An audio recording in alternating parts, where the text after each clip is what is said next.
Sometimes you never know what kind of game is going to get noticed. Even as far back as getting some recognition in closed beta, this game garnered a ton more notice when it not only entered open beta, but was announced as a next-gen console port on the PS4.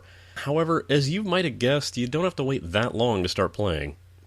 Time for another one of my side quest videos to become a full review. I'll try not to be too redundant this time. This is the MMO Grinder, and it's time to look at Warframe.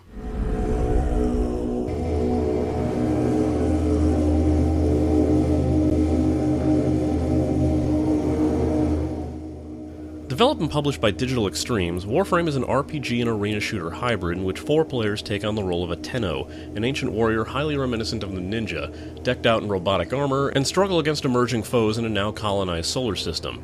As a Tenno, it's your job to infiltrate, spy on, capture, assassinate, or sabotage targets in various stealth and not-so-stealth missions. Fans of the game Left 4 Dead might closely relate to the gameplay, as each mission has you traveling through an area, dealing with random and semi-random enemy attacks and spawns, until all of the team reaches the point where the stage ends. If you liked Left 4 Dead for more than just the zombie slaying, you might get a kick out of this game. Unfortunately, there's not much I can tell you about the story, as not too much has been revealed. You can tell there's a story here, and a very complex and quite possibly interesting one, but as of now it's all speculation to what's being told in-game and on the website, but I'm seriously hoping they find a good way to flesh it out. So, it's robot ninjas with guns in space. For some of you, I've probably just said enough and I can end the review here. For the rest of you, let's get going.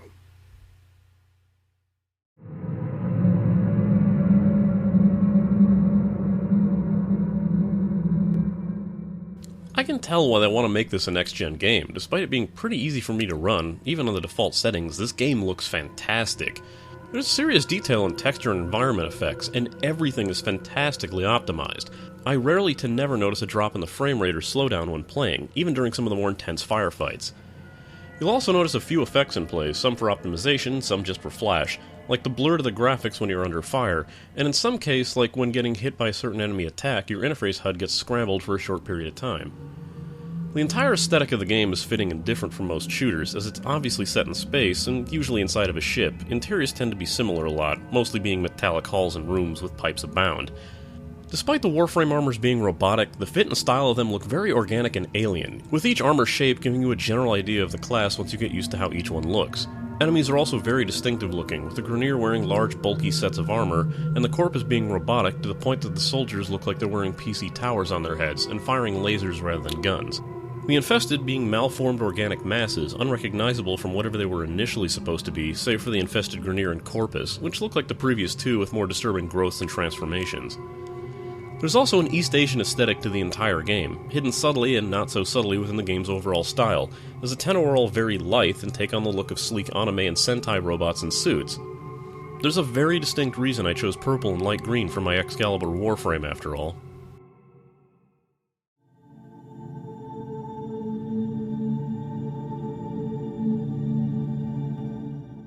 I mentioned in graphics that the game has a very East Asian influence and style, and nowhere is that more blatantly obvious and apparent than the music.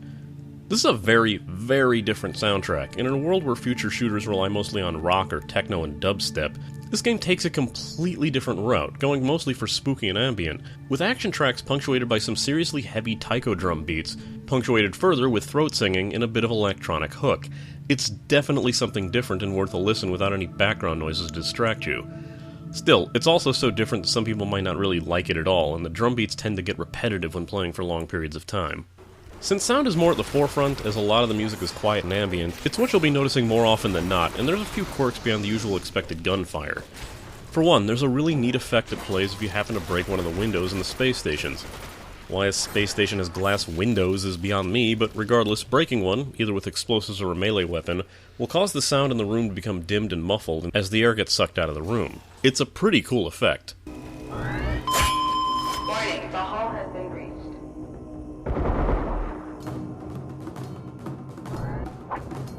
Voice acting is also featured in the game, but in small snippets. However, it's obviously not done professionally, as a lot of the reads sound a bit off. Most notably the Lotus, an overseer that communicates your objectives, and she could not sound less enthused to be there. You're still in the clear. No detection from ship's sensors.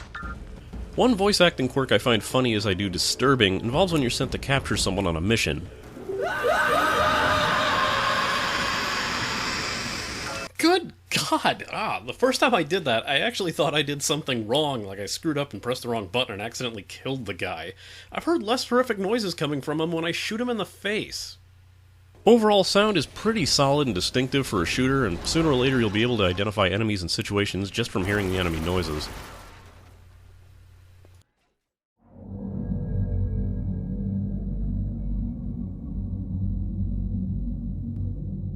When starting out in Warframe, you're given a choice between Warframes that you can initially choose: Excalibur, Loki, and Mag.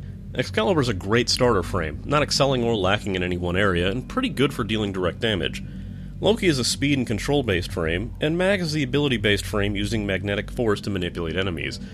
If you're coming from the closed beta, this third frame used to be Volt, an electrical-based frame that's still in the game, but unavailable to starters anymore. There are plenty other frames that you can choose from in the game, but most will either have to be bought in the cash shop or be built with a crafting system, in which you'll have to purchase the blueprints with in-game credits and grind out the materials and parts blueprints later in the game. Overall, as of late, people have asked why I bother to go over controls, but this game goes far beyond a simple aim-and-shoot kind of shooter. Okay, expectedly, using the mouse to aim the cursor, clicking and holding left-click fires your weapon, holding right aims down the sights or scope. Jumping is also regulated to the spacebar. Here's what's different. Instead of using the mouse wheel to switch weapons, you press F. To use a special ability, middle-click the one you have selected, or hit the corresponding hotkey. Press X to interact with objects. To attack with your melee weapon, you hit E. You can press it repeatedly for combos, or hold and charge it for a more powerful but easily interrupted attack. Pressing sprint will have you do a dodge roll, while holding it will let you run. Holding control will let you crouch. Here's the kicker. A lot of these moves combine with each other, and the tricks and movements you perform can get very complex. If you're running and you hold crouch, you'll perform a slide. You can shoot in any direction while you're sliding, or you can use your melee for a quick low-hitting spin attack. You can jump and hit your melee attack for a devastating ground slam. You can run and hit crouch and jump at the same time to do a long-distance flip. You can run, jump, hit crouch mid-jump to do a jump kick, from which you can fire your gun or use your melee weapon. You can run up some walls and perform kick flips off of them. Combining all the movements of your Tenno can really help you gain an edge, not only in combat, but moving around the levels as well, as you can save a ton of time by fighting or leaping to a distant bridge instead of taking a side path or an elevator, or running up the wall and through a nearby pipe. It allows for much more interesting approaches than the standard running and gunning straight path of most modern shooters. Missions are reached with the overworld map of the solar system and are unlocked as you play. Start by clicking on Mercury and choose one of the bases there. Each base is a different mission separated into a few types. Sabotage missions will have you finding a point on the map and destroying it, usually a reactor or a few mining machines. Rescue will have you locating an NPC and bringing it back to the extraction point. Currently, the game doesn't require you to bring the NPC back, only have it survive, but it's speculated to be changed eventually.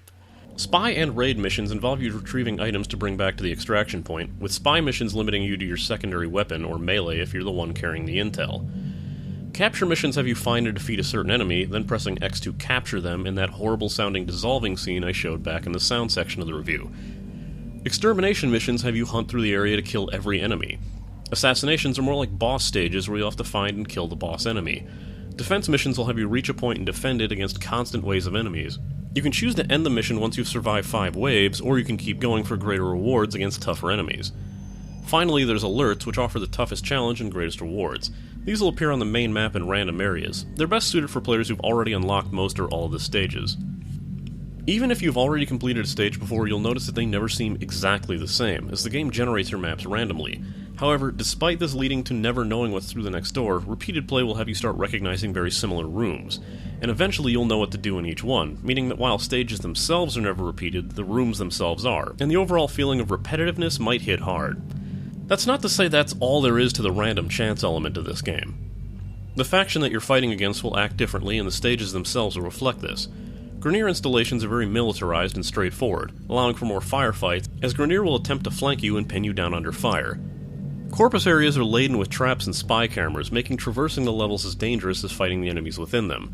Any of these stages can also take on random elements which will affect gameplay, such as the failing heat systems causing ice to form everywhere and will have effect on your shields.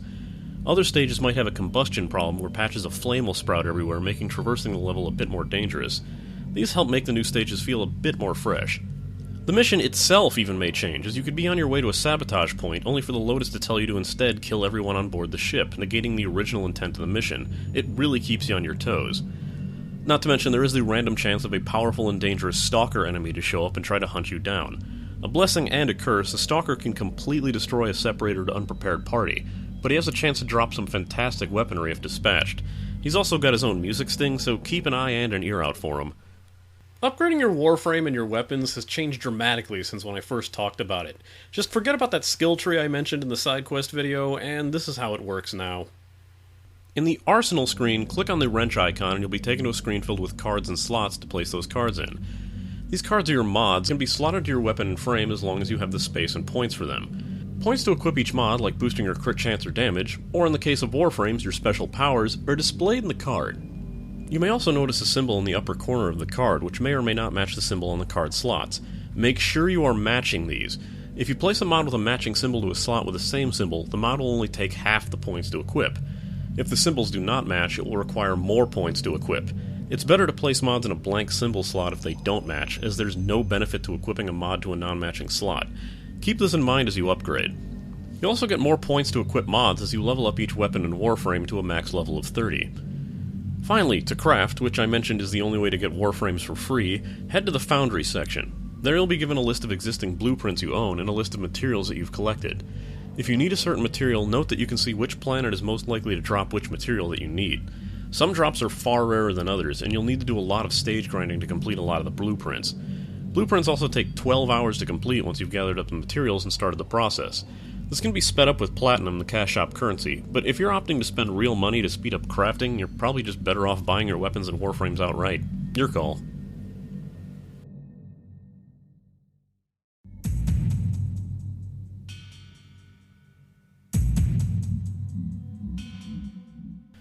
I mentioned earlier that I liken this game mostly to Left 4 Dead. It's a game where you can take a party of up to 4 people, and you can really tell it was designed around that. Yes, you can play the game solo, but I don't entirely advise it. While the game's solo experience has been improved quite a bit from closed beta, being a bit more balanced and fair as far as enemy spawns are concerned, it's a game obviously designed around squad play and teamwork. Granted, I don't think everyone got the memo. It's not entirely unlikely that your team will scatter itself almost immediately, splitting the players who are in the stage to farm and search for materials, and those looking to rush the objective and finish the level immediately. There's rarely any communication going on, as no one really talks in the game. Of course, all you really have to do is follow the objective, but your play could benefit more from communication and coordination. If you die in the game, you can be revived by a teammate if they reach you in time, but if they don't, or you're playing in solo mode, a pop-up window will ask if you wish to revive or forfeit. If you forfeit, the mission is over and must be started again.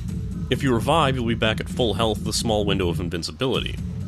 You can only revive 4 times in a day before you'll be forced to forfeit. You can purchase more revives with Cash Shop Platinum if you wish. When choosing a stage, you can choose to play in solo mode, online mode, and invite only. Solo mode is self-explanatory. Online mode will match you with any other players who happen to be in online mode, and who can join and leave as they wish. And invite only will make sure that only players on your friends list who have received an invite can join. In addition to the option to add friends, as expected, you can easily form a clan by entering the Contacts tab and then clicking the Clan tab, and then entering the name you want for your clan. You can then create and access a clan dojo by clicking on the key icon on the top of the screen and choosing Clan Blueprint, then crafting a key. In order to craft this key, you'll need the rare drop Morphics, which are most easily obtained from the Mars level, so if you haven't progressed that far into the game yet, see if you can get some friends to bring you to a Mars stage. Once you craft the key, you can build individual rooms and hallways with materials in your dojo, which will allow you and your clan to create better bonuses and weaponry. I suggest playing the game alongside friends or at least other players, as it's really what's going to be the most fun. I don't find this game as interesting to play solo, so grab a few friends or just run in online mode to have the best time.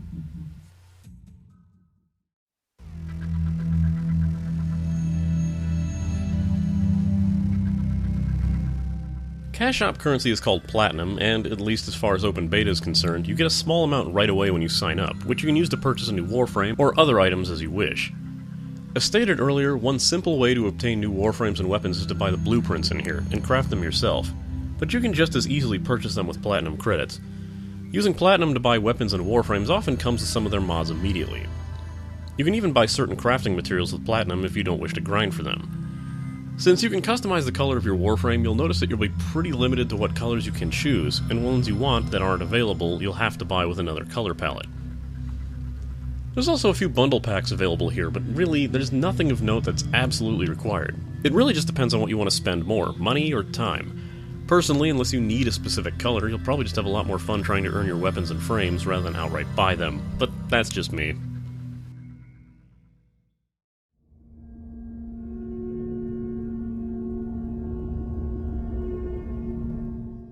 Warframe is a pretty interesting and very stylistic shooter, if not overly simplistic in concept.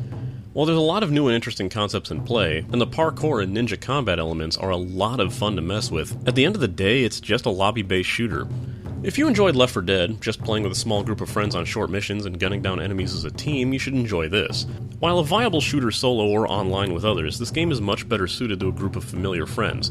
But if the thought of robotic ninjas in space with guns does intrigue you, definitely give this a shot. Here's my final rating. Warframe is a really slick-looking game. While some don't seem to like the aesthetic, which is understandable, it's definitely a very pretty game and gets across its environments quite well. The shooter combat is extremely fun and flashy, and any game that lets me run up walls, dive downward with dual swords, and fire an assault rifle while jump kicking gets a thumbs up in my book. The gameplay is very fun when played as a team, having to constantly watch each other's backs from threats that could come from anywhere. The only required payment is for additional color palettes, and while I don't recommend you spending money just for those, it's unfortunately the only way you can get them. Platinum is really just a much faster way for you to earn new weapons and warframes if you're not willing to put up with the material grind, or if a frame or weapon you really want to focus on isn't immediately available to choose from. While I feel the game plays smoothly and quite well, I'll admit it's pretty tricky to get used to how some of the controls work. I highly advise changing around the defaults, as the fancy twisted maneuvers required for pulling off some of the moves are painful enough when adjusted to more of your comfort and nigh unbearable in default mode. You can also choose to use a controller if that's more your speed, but adjustment to personal taste is almost completely required.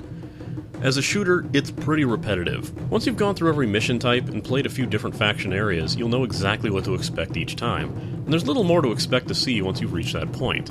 If you're looking to craft items, be prepared to grind the same areas or bosses over and over in order to get a chance to get the precious few items you'd need for those weapons and warframes you desire. The crafting is very slow-paced and all about item collection, and if that's not your idea of fun, you might not want to bother at all.